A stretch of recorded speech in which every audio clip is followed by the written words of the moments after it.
Hello guys, हमारे YouTube channel Hindi की कहानियों को गाइस प्लीज़ सब्सक्राइब कर लीजिए। तो चलिए बिना देर करे हुए कहानी स्टार्ट करते हैं। पालमपुर गांव में एक जमींदार रहता था। वह बहुत कंजूस था। वह अपनी खेत जोतने के काम में जिसे रखता, वह कुछ दिन समय बाद काम छोड़कर भाग जाता था, क्योंकि जमीन जोतना, बीज बोना, पानी देना, इन सब काम के लिए ये केवल खाना भर का ही देता था। फसल कटे जाने पर भी खाने को भी नहीं देता था। इस जमींदार की कंजूसी के बारे में सारे गांव को चर्चा हो गई। एक समय ऐसा आया कि खेत पर काम करने के लिए कोई आदमी मिलना मुश्किल हो गया। वह जिसे भी काम पर रखने की कोशिश करता, वह दुगने पैसे मांगते। उसी गांव में सुभाष नाम का एक बुद्धिमान लड़का रहता था।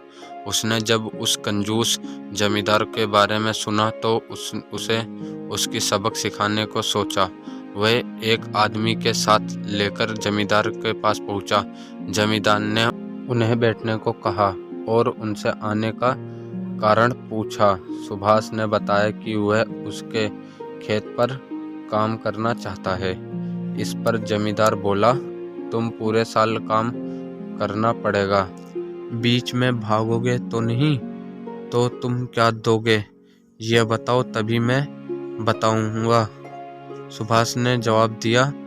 जमींदार बोलो, ये बात तो मैं तुम्हारा काम देखकर ही तय करूंगा। अगर अच्छा काम करोगे तो साल में 12 किलोग्राम चावल दूंगा, अगर नहीं तो 10 किलोग्राम ही दूंगा। कपड़े लत्ते भी मिलेंगे।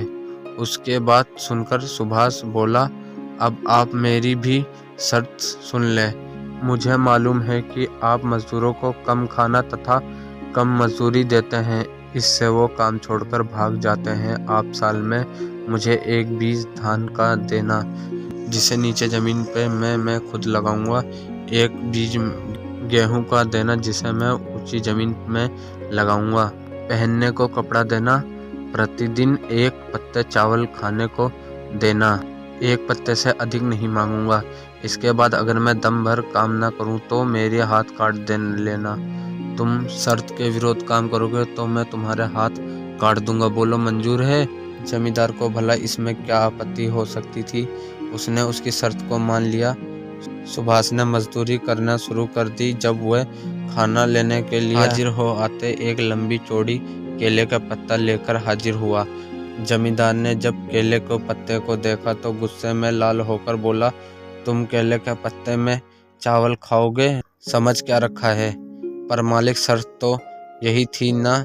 सुभाष मुस्कुराते बोला, हाँ यही थी। जमींदार ने झुलझुलाकर उत्तर दिया। बेबस होकर उसने केले के पत्ते में ही चावल देने पड़े। अब तो वह रोज ही केले के पत्ते में चावल खाता था। रसोइये ने भी जमींदार से कहा, यह तो अजीब बात, चावल बनाते बनाते हालत खराब है हुजूर। ये आप किस तरीके का आदमी पकड़ लाए? हाँ, 10 आदमियों का चावल अकेले ही खा जाता है। अरे 10 आदमियों का बार बार का काम भी तो करता है। जमींदार ने उत्तर दिया। यह बात सही थी कि सुभाष काम में कोई कंजूसी नहीं करता था। वह सारा काम को अपने हाथों से पूरा करता। मजदूरी में वो एक गेहूं का दाना लेता।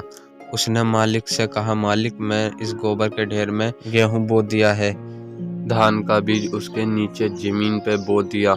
गेहूं को पौधे में अनोखा दाना निकलेगा, उस प्रकार धान के पौधे में भी अनोखा दाना निकलेगा।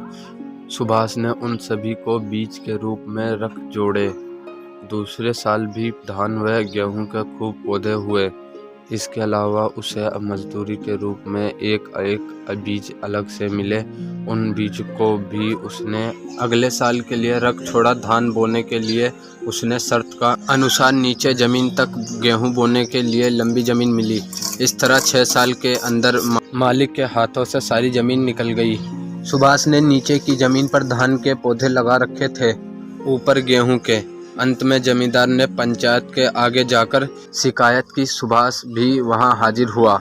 गांव वाले ने सुभाष को समझाते हुए कहा कि इस बार जमींदार को माफ कर दो, उसे खूब दंड मिला है। सुभाष ने कहा, इन्होंने गरीबों को सताया है, इन्होंने भरपेट खाने तक नहीं दिया, दंड तो मिलना ही था। अरे नहीं, इसको थोड़ी सी ज़मीन तो दे ही दो। पंचों ने सुभाष को समझाया। ठीक है, ये अपने हाथ काट देगा। सुभाष बोला, नहीं नहीं, मैं अपने हाथ नहीं काटूंगा। जमींदार बोला। सुभाष को जमींदार पर दया आ गई। उसने आधी ज़मीन उसे दे दी। उस दिन से जमींदार एकदम बदल गया। अब वह सभी मजदूरों के साथ अच्छा व्यवहार करता तथा उनको भरपेट खाना और उचित मजदूरी देता। गांव के लोग सुभाष की समझबूझी को प्रसन्न किए नहीं थकते थे। आपको ये कहानी कैसी लगी हमें कमेंट बॉक्स में ज़रूर बताएं। आशा करता हूँ आपको हमारी वीडियो पसंद आई है। वीडियो पसंद आई तो लाइक, सब्सक्राइब, शेयर करना ना भूलें और हमारे यूट्यूब चैनल हिंदी की कहानी को सब्सक्राइब कर लें, क्योंकि हम इसी तरह मज़ेदार कहानी आपके लिए लाते रहेंगे।